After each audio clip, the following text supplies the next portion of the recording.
میرے محترم دوستوں اور بھائیوں، اللہ رب العزت نے اسلام کو وہ خوبصورت درخت بنایا ہے جس درخت کے نیچے بیٹھنے والا ہر انسان سکون پاتا ہے، جس درخت کے نیچے بیٹھنے والا ہر انسان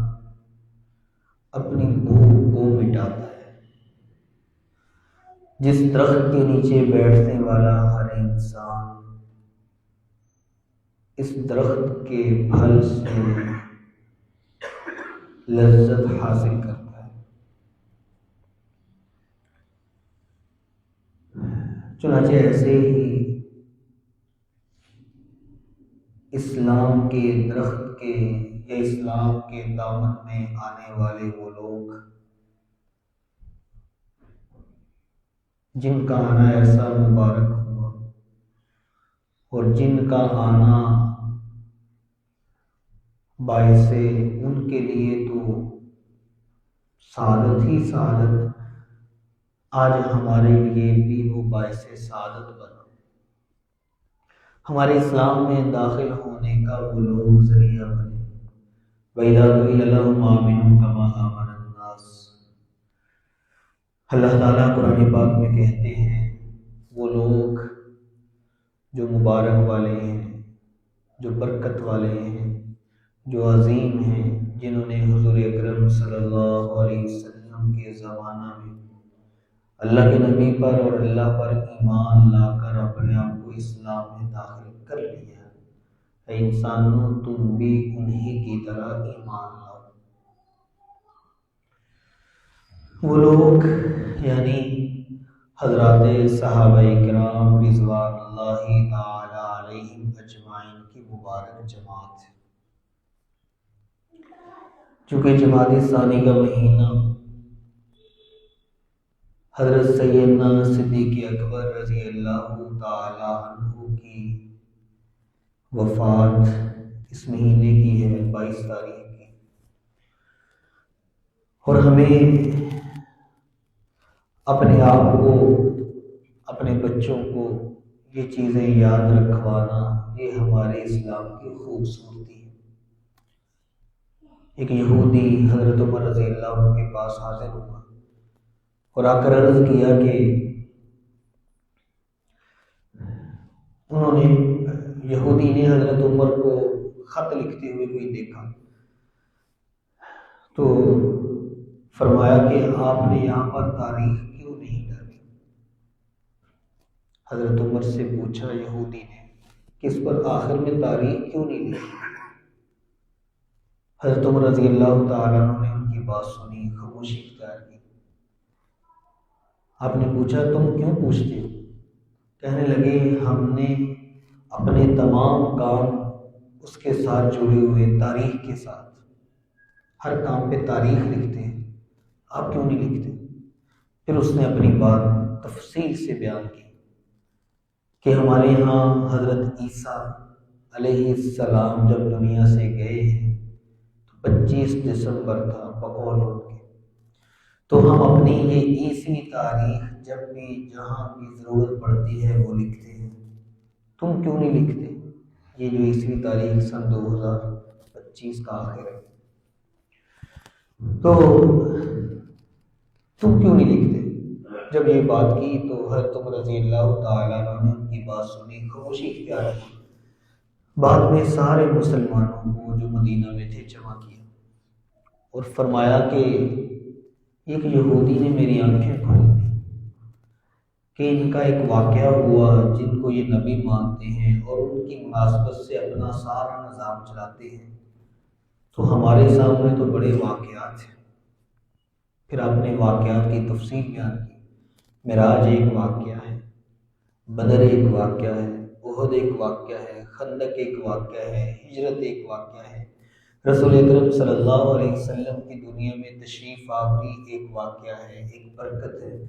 تو ہمارے نبی کی جتنی برکات ہیں، معجزات ہیں اور آپ کے ساتھ نسبت والی چیزیں ہیں وہ تو بہت زیادہ ہیں، تو ہم بھی اپنی تاریخ کا تعین کریں۔ جب انہوں نے رائے مانگی تو پھر صحابہ کرام نے رائے دی، کسی نے کیا کہا، کسی نے کیا کہا، تو آپ نے فرمایا کہ اب ہمارے سال کا آغاز ہجرت سے ہوا کرے گا، طے یہ ہوا ہجرت سے۔ تو یہ جو ہجری چلتا ہے 1447،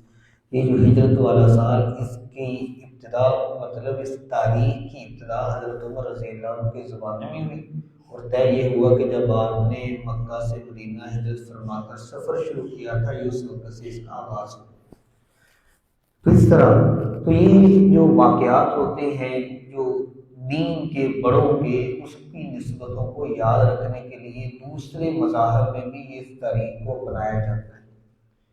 تو ایسے ہی جمادی ثانی میں حضرت ابوبکر صدیق رضی اللہ تعالیٰ عنہ کی وفات ہے۔ حضرت ابوبکر صدیق رضی اللہ عنہ کا نام عبداللہ تھا، عبداللہ ابن عثمان، ابو قحافہ کے نام سے مشہور ہوئے، عثمان جو ان کے والد تھے۔ اور حضرت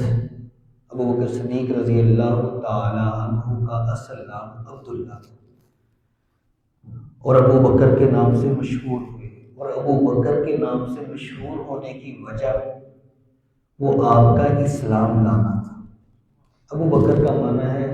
پہل کرنے والا، پہل کرنے والا۔ تو چونکہ اسلام میں پہل کی تو پھر پہل ہی پہل رہی، اور ایسی پہل ہوئی کہ حضرت عمر رضی اللہ تعالیٰ عنہ جیسے لوگوں نے بھی سارے زور لگا دیے، سورا جتنا لگا سکتے تھے، بہت زور۔ اس کو قرآن کی آیت کہتی ہے سابقو، نیکی کے سابق الخیر، سابقو الی مغفرۃ من ربکم وجنۃ عرضھا، بھاگو اپنے رب کی طرف، مغفرت کی طرف اور جنت کی طرف۔ تو ایسے بھاگے حضرت عمر کے سب سے آگے نکل گئی، لیکن ابو بکر سے آگے نہیں نکل سکے۔ تو خیر حضرت ابوبکر صدیق رضی اللہ تعالیٰ عنہ وہ صحابی ہیں کہ جب حضور صلی اللہ علیہ وسلم نے اسلام کا بھی اعلان نہیں کیا تھا، آپ کو نبوت نہیں عطا ہوئی تھی، 25 سال کی عمر تھی، تو اس وقت سے بھی آپ کا اور حضرت ابوبکر صدیق کا یارانہ تھا، دوستی تھی۔ اور ایسے ہی ہوا کہ آپ صلی اللہ علیہ وسلم کی جب شادی تھی حضرت خدیجہ رضی اللہ تعالیٰ عنہ سے، تو طے ہوا، تو حضرت خدیجہ رضی اللہ تعالیٰ عنہ کا جو کاروبار تھا ماشاءاللہ آج کے زمانے میں کہہ سکتے ہیں امپورٹ ایکسپورٹ کا تھا، باہر دوسرے ملکوں میں آنے جانے والے سامان تجارتی کافی۔ تو حضور صلی اللہ علیہ وسلم کی مالی جو کیفیت تھی بہت ایک درمیان میں فرق تھا، گیپ تھا۔ تو جب بات طے ہو گئی تو حضرت ابوبکر صدیق رضی اللہ تعالیٰ عنہ حضور کے پاس آئے اور عرض کیا یا رسول اللہ، اس وقت آپ کے نام سے بلایا کیونکہ اعلان نبوت عطا نہیں ہوئی تھی۔ فرمایا کہ دوستانہ ماحول میں کہ آپ کے باپ سے میرے باپ نے کچھ قرض لیا تھا بھی یا نہیں، اس کی کہیں تفصیل نہیں ہے، صرف ان کو آپ کی عزت کی خاطر یہ کہا کہ آپ کی شادی ہے تو آپ کے باپ سے میرے باپ نے قرض لیا تھا، اور میرے باپ آپ کے باپ کو وہ قرض لوٹا نہیں سکے تھے۔ اب اللہ نے مجھے اتنی فراوانی کر دی ہے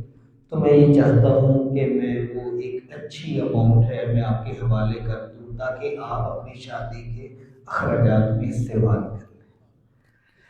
تو یہ وہ شادی ہے جب آپ کی عمر 25 سال ہے، اس لیے یہ بہت بڑا جواب ہے۔ جو روافض لوگ ہیں یہ بہت بکواس کرتے ہیں، کہہ دیتے ہیں کہ نعوذ باللہ یہ تو انہیں پتا تھا کہ حضور کے بعد ہمیں خلافتیں ملیں گی تو اس لیے آئے تھے۔ یہ تو 15 سال پہلے کی بات ہے، نبوت سے پتہ بھی نہیں تھا کہ حضور صلی اللہ علیہ وسلم آنے والے وقت میں کون سے اعلان کرنے والے ہیں۔ تو آپ صلی اللہ علیہ وسلم کے ساتھ اس وقت سے دوستانہ تھا۔ خیر اعلان نبوت ہوا تو سب سے پہلے جو آپ کے ہاتھ پر مسلمان ہوئے اور آپ کی دعوت کو قبول کیا وہ حضرت ابوبکر صدیق رضی اللہ تعالیٰ عنہ ہیں، اور اسی وجہ سے آپ کا نام ابو بکر بنا، یعنی آپ پہل کرنے والے ہیں۔ صدیق اور عتیق آپ کے دو نام بڑے مشہور ہوئے لقب کے اعتبار سے۔ تو صدیق اور عتیق عتیق آپ کو اس لیے کہا جاتا تھا، ایک دفعہ آپ صلی اللہ علیہ وسلم بیٹھے ہوئے، حضرت ابو بکر اور حضرت عمر آئے، آپ نے فرمایا کسی کو اگر یہ شوق ہو کہ ہم جنتیوں کی بڑی عمر کے لوگوں کے سردار کو دیکھ کر خوش ہونا چاہیے، تم میں سے اگر کوئی کسی کو تم میں سے شوق ہو کہ جنتیوں میں جو بڑی عمر کے لوگ ہوں گے، جو دنیا سے بڑی عمر میں گئے، تو ان کے جو سردار ہوں گے، اگر کوئی اس کو دیکھ کر خوش ہونا چاہتا ہے تو یہ آنے والے دونوں لوگوں کو دیکھ کر خوش ہو جائے، یعنی حضرت ابو بکر اور عمر رضی اللہ تعالیٰ۔ تو جب آپ یہ عتیق یعنی جنت میں جائیں گے تو دوزخ سے بری ہیں، تو عتیق من النار یعنی آزاد کیا ہوا ہے، یعنی یہ دوزخ سے آزاد ہو چکے ہیں جنتی۔ اور صدیق آپ کو کیوں کہا جاتا تھا؟ صدیق آپ کا اس لیے مشہور ہوا کہ جب رسول اکرم صلی اللہ علیہ وسلم معراج میں تشریف لے گئے تو آپ سے حضرت جبرائیل کی گفتگو اور سیر اور جنت کے حالات، دوزخ کے حالات اور ساتوں آسمانوں کی سیر، انبیاء سے ملاقات، اقصیٰ کی امامت جب واپسی ہوئی تو حضرت جبرائیل علیہ السلام سے حضور نے ایک سوال کیا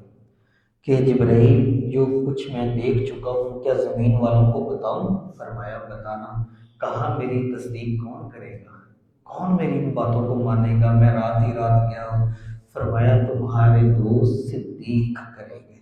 تو حضرت جبرائیل علیہ السلام نے صدیق کا نام استعمال کیا، اس وجہ سے حضرت ابو بکر کو صدیق دنیا سے کہا جاتا ہے۔ اور یہ سمجھیے کہ وہ الفاظ جبرائیل علیہ السلام کے تھے اور فرشتے اپنی مرضی سے کچھ نہیں کیا کرتے، تو یوں کہہ سکتے ہیں کہ اللہ کی طرف سے عطا کرتا ہے ایک لفظ اور نام ہے صدیق۔ حضرت ابو بکر صدیق رضی اللہ تعالیٰ جب مسلمان ہو گئے اور اس وقت آپ کے مالی حالات کتنے مضبوط اور زبردست قسم کے تھے، ریشم کا کاروبار 40,000 دینار کی، اور دینار سونے کا ہوتا ہے، اور تقریباً وہ اس وقت کے کئی شاید منوں میں جا کر یا کئی 100 کلو بن ہے، تو وہ 40,000 دینار کی ایک بہت، دینار سونے کا ہوتا ہے، درہم چاندی کا ہوتا ہے، تو 40,000 دینار کی ایک بڑی اماؤنٹ کے مالک، اور ایسے لگا رہے ہیں، ایسے لگا رہے ہیں، ایسے لگا رہے ہیں، حضور جہاں بھی جا رہے ہیں۔ اور حضور خود فرماتے ہیں میں جب بھی کوئی بھی معاملہ آتا، جب بھی کوئی بھی معاملہ آتا کہیں پر خرچ کرنے کا تو مجھے سوچنا پڑتا، لیکن حضرت ابو بکر ایسے تھے کہ مجھے سوچنا نہیں پڑتا تھا،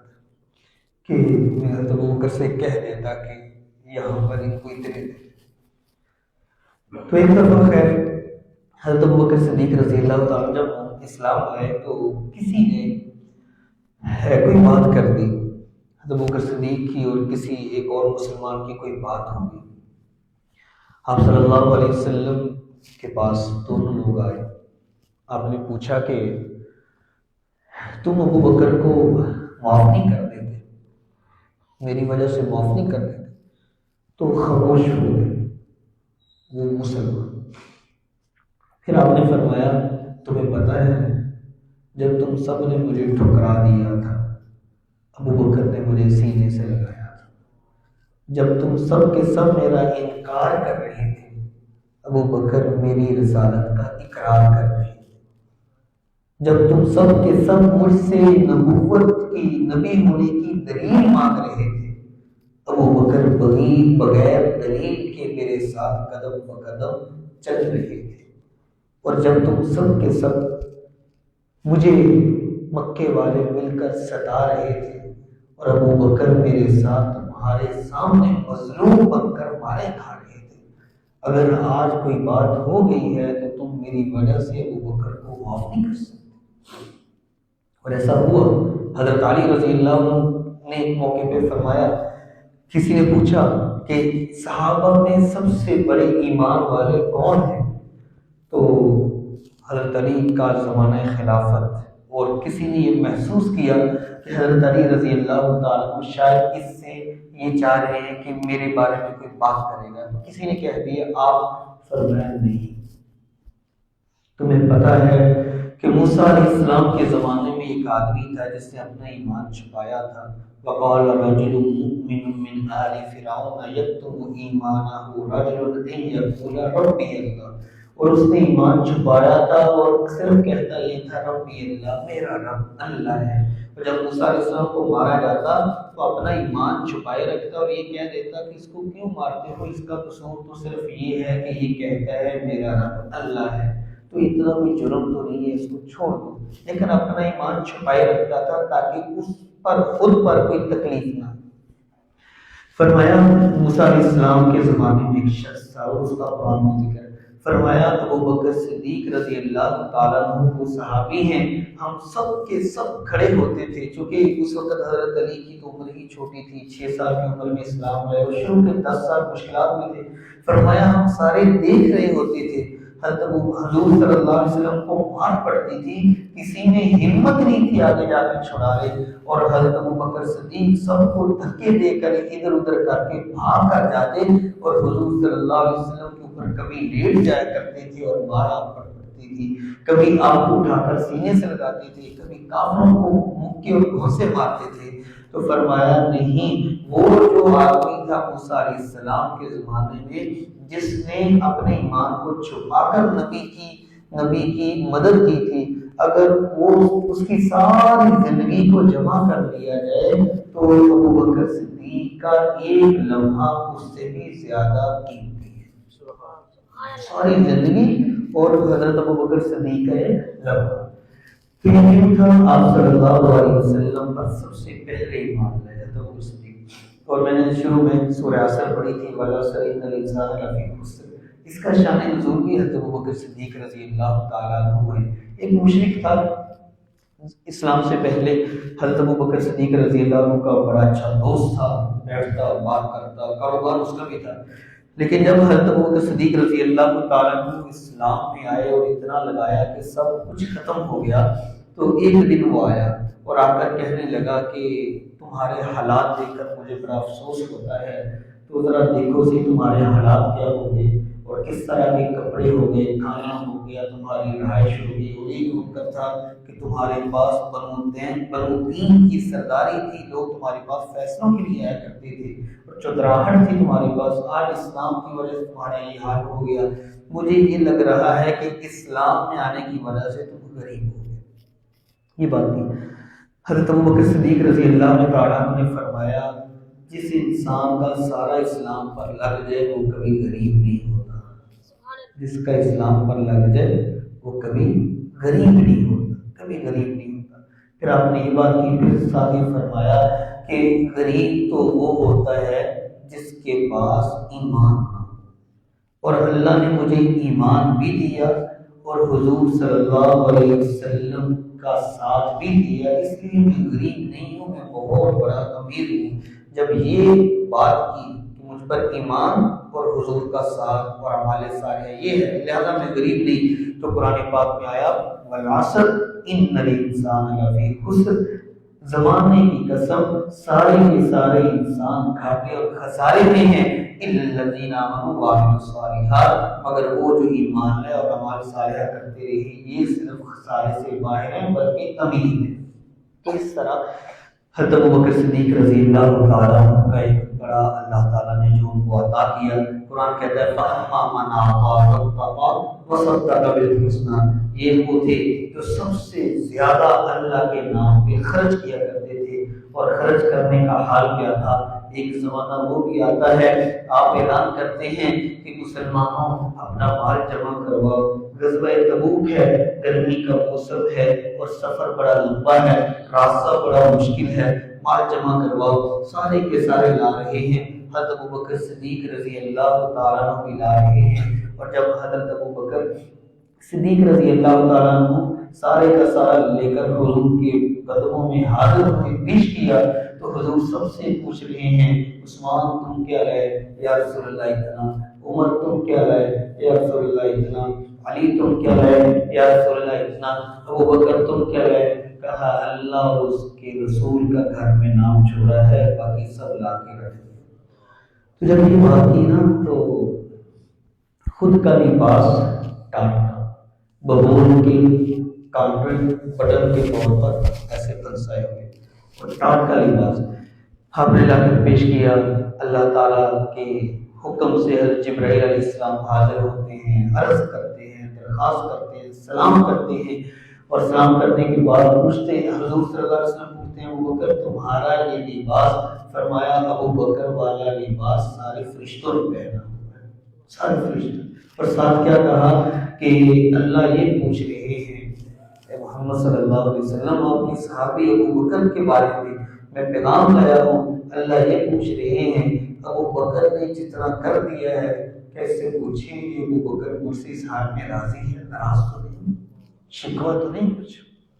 تھا؟ کیا پوچھنا تو ان کو تھا، اے اللہ تو ہم سے راضی ہے، اتنا تیرے نام پہ کیا، لیکن اللہ کی طرف سے پیغام آ رہا ہے کہ تم اس حال میں مجھ سے راضی ہو، شکوہ تو نہیں ہے، کوئی شکایت تو نہیں ہے۔ اس درجے کی جب اللہ تعالیٰ کی دین پر جب انہوں نے سب لٹایا ہے میرے محترم دوستو، پھر حضرت ابوبکر صدیق رضی اللہ تعالیٰ عنہ نے آنکھوں میں آنسو ہے، رو پڑے اور کیا کہا، یا رسول اللہ کیا حضور اللہ نے، کیا جبرائیل نے میرا نام لے کر مجھ سے پوچھا ہے، یا آپ نے ایمان فرمایا تمہارا نام لے کر پوچھا، تمہارا نام لے کر؟ تو ہم صلی اللہ علیہ وسلم کے وہ صحابی ہیں جنہیں امام الصحابہ کا لقب ملا ہے۔ جیسے آپ کے پاس امام الانبیاء کی ڈگری اور منصب ہے، ایسے ہی حضرت ابوبکر صدیق کے پاس امام الصحابہ کا منصب ہے، سارے صحابہ کے امام بنے ہیں۔ اور افضل البشر بعد الانبیاء، جتنے بھی حضرت آدم سے لے کر قیامت تک آنے والے انسان ہیں، انبیاء کے سوا سب سے بہترین انسان پہلی امتوں اور امت محمدیہ میں سب کو جمع کر لیا جائے، انبیاء کے بعد سب سے بڑی فضیلت، مرتبے، مقام، عزت، شان والا جو اللہ تعالیٰ نے رتبہ عطا کیا ہے وہ حضرت ابوبکر صدیق رضی اللہ تعالیٰ عنہ ہے۔